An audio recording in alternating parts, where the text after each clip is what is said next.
Et bonjour vous, j'espère que vous allez bien.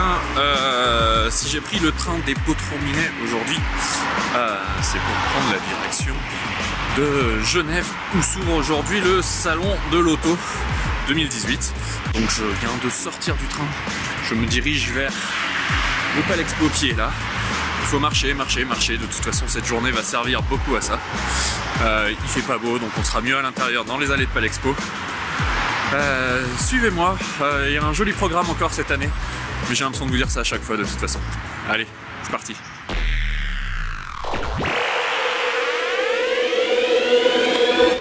Bon ça va, a priori je suis dans la bonne direction. Alors après un salon de Francfort qui a été marqué par l'absence de plusieurs constructeurs, on aurait pu redouter que ce soit la même pour Genève. Mais heureusement, alors le salon ne fait pas le plein, mais on a quand même du beau monde. Donc je disais les absents à Francfort, on avait par exemple Rolls-Royce, Volvo, Peugeot, entre autres, 9 constructeurs au total d'envergure étaient absents. Mais là, à Genève, ils sont bien de retour, donc Peugeot est là, Renault et Alpine sont là, Toyota, bref, les grands noms. Opel, Mini, DS et Infiniti en revanche sont absents. Pas de quoi remettre en cause la visite de ce salon, vous allez voir il y a de très belles choses, à commencer par ça derrière moi, la voiture volante. On en parle depuis très longtemps et elle est à Genève. C'est le premier modèle que je vais voir ce matin, donc c'est parti. Alors je suis arrivé assez tôt, il est quoi, 8h30 à peu près, donc on a encore pas mal de voitures qui sont sous les draps en attendant les conférences de presse et en attendant de les dévoiler au grand public. Ici c'est chez Pininfarina, mais il y en a un petit peu partout sur tous les stands. Pour l'instant c'est surtout une expo de draps, mais ça va pas durer. La nouvelle Audi A6 est là, enfin il paraît.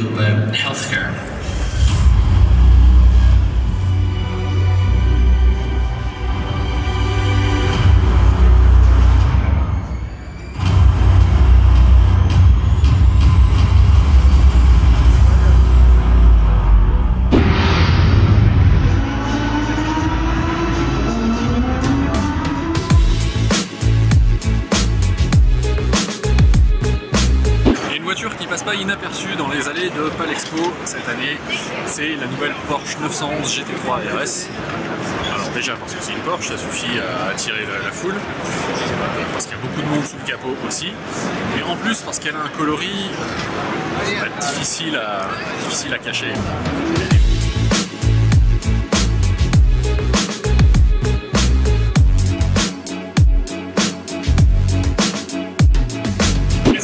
À côté de cette 911 GT3 RS verte, la vraie nouveauté de Porsche, c'est un concept, c'est la Mission E Cross Turismo, une voiture toute électrique, 4 portes.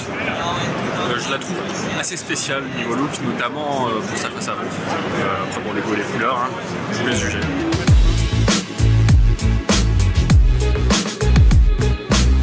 Allez, on se rapproche de l'un des stands qui est peut-être l'un des plus petits du salon, mais sûrement l'un de ceux qui attire le plus de monde à chaque année. C'est évidemment Bugatti qui dévoile cette année en première mondiale la Chiron Sport. Je ne sais pas si vous nous faire croire que la Chiron n'était pas sportive dans sa version initiale, mais elle est rouge au lieu de bleu cette fois-ci, et vous allez voir qu'elle est tout aussi magnifique.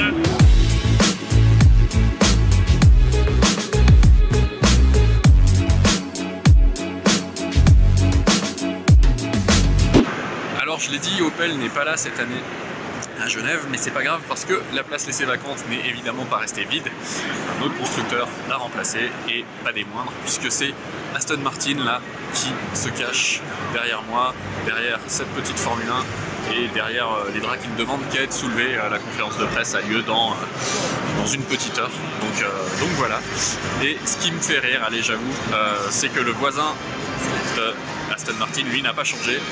C'est comme Opel avant, mais c'est Dacia qui est juste à côté. Donc il y en a vraiment pour tous les styles et pour toutes les bourses à Genève. Et du coup, chez Dacia, contrairement à Aston Martin, on se la joue en gamin, avec des Lego partout. Bon, il y a quand même aussi des voitures. Le nouveau Duster est là.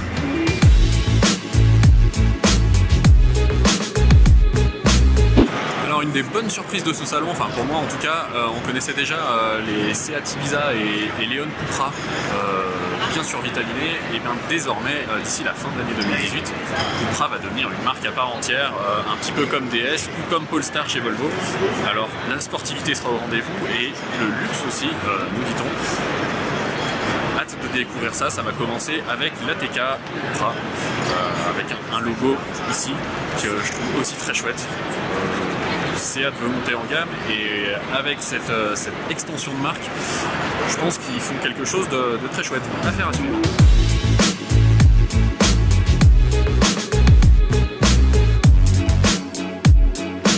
Actualité un peu chargée pour Renault cette année à Genève, puisque la marque en 2018 fête ses 120 ans d'existence. Donc vous pouvez l'apercevoir là derrière moi, il y a plusieurs petites animations qui sont mises en place, comme un photocall dans une Tipa de 1898. Et vous l'entendez peut-être à côté de moi, il y a aussi une partie dédiée à la Formule 1 et à la partie Renault Sport. Donc il y a des pit stop challenge, il y a la possibilité de prendre des photos directement dans la voiture de Formule 1. Voilà, le décor est plutôt sympa, on a évidemment le nouveau modèle 2018 qui est de la partie. Faut pas que je reste là, je vais peut-être me faire écraser, hein. Attention.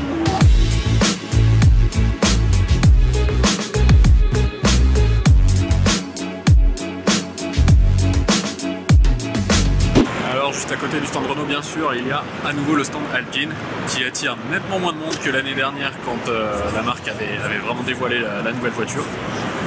Mais il y a 4 voitures présentes, je les compte en même temps, 4 présentes, dont les nouvelles éditions limitées. Et elles restent toujours aussi sympathiques à admirer de plus près. Regardez. Elle est là!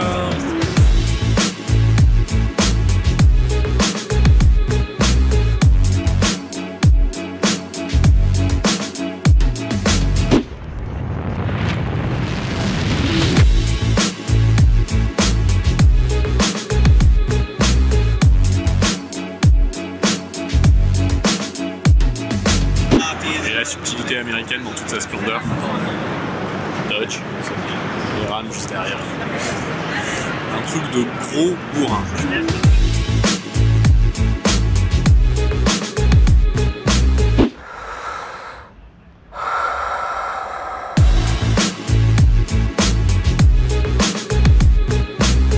Ouais, c'est pas une nouveauté à proprement parler parce qu'elle a déjà été présentée avant ce salon.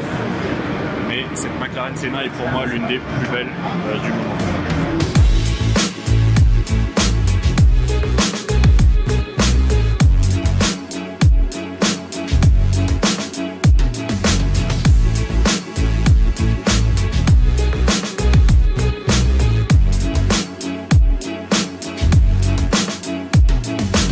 Bon, j'ai trouvé ma petite chouchou du salon, à défaut de pouvoir monter dans la McLaren Senna, je vais repartir avec la 720S.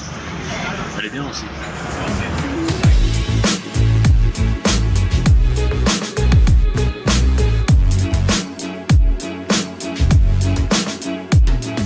Je vous ai dit qu'il était important de bien s'hydrater et de bien boire, bien manger. Donc, à la vôtre, avec modération. Et merci Rolls-Royce. Et nous voici maintenant chez Ford, où vous pouvez apercevoir là, voilà derrière moi en jaune, la nouvelle Ford Mustang que je vais avoir la chance d'essayer très prochainement dans l'arrière-pays niçois. Vous retrouverez bien évidemment le test sur YouTube et sur Masculin directement sur le site. En attendant, ce salon de Genève est aussi l'occasion de découvrir la Mustang Bullitt, qui n'était pas prévue pour être importée en France et qui devrait finalement être disponible. Elle est juste à côté de moi, je m'en rapproche. La voici, dans son coloris vert iconique, emblématique, le même que celui du film avec Steve McQueen. Et la version d'origine, je m'en rapproche également. Elle est toujours aussi sympa, elle a 50 ans et pourtant la Mustang n'a vraiment pas pris de ride. C'est à ça qu'on reconnaît les voitures mythiques.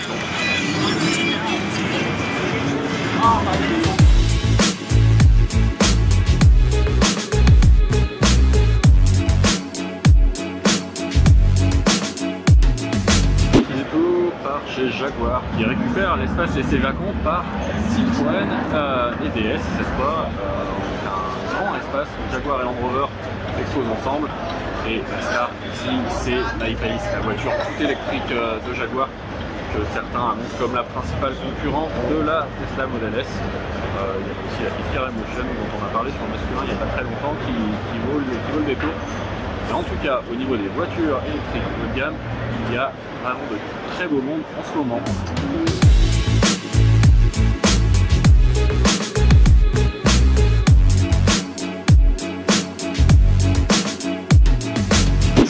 Et chez Peugeot, la star, c'est évidemment le lion qui est là, une sculpture monumentale, mais c'est bien sûr pas la seule attraction principale de ce stand, la réelle star, celle qui attire les journalistes et photographes et qui attirera le public. C'est la nouvelle 508 qui est elle aussi derrière moi, notamment sa first edition, première édition plus luxueuse, qui est proposée à plus de 43 000 €, hein, donc c'est pas là pour toutes les bourses. Mais vraiment, avec cette berline familiale, Peugeot peut s'attaquer sans problème à ses rivales allemandes. Elle est belle à l'extérieur, elle est belle à l'intérieur, bien équipée, bien finie, bien motorisée. Franchement, même sans être chauvin, la nouvelle 508 est une très très belle berline.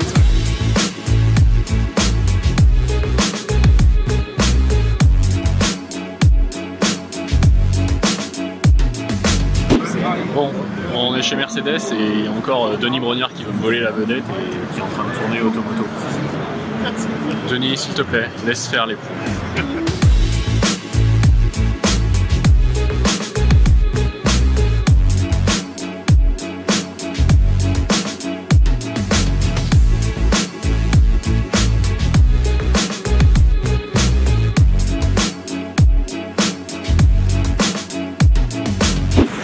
Après Mercedes, on reste en Allemagne, mais on passe du côté de chez BMW pour le dernier stand que nous allons voir dans ce salon.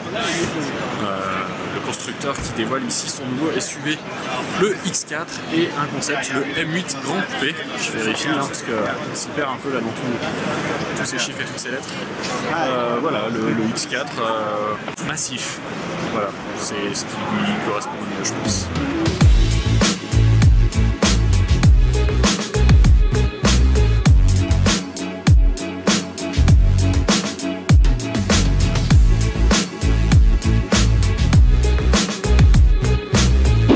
C'est non loin du lion déjà presque iconique de Peugeot que je vais vous laisser ici à Genève au terme de cette journée bien remplie au salon de l'automobile. Alors pas mal de nouvelles découvertes forcément hein, comme d'habitude ici.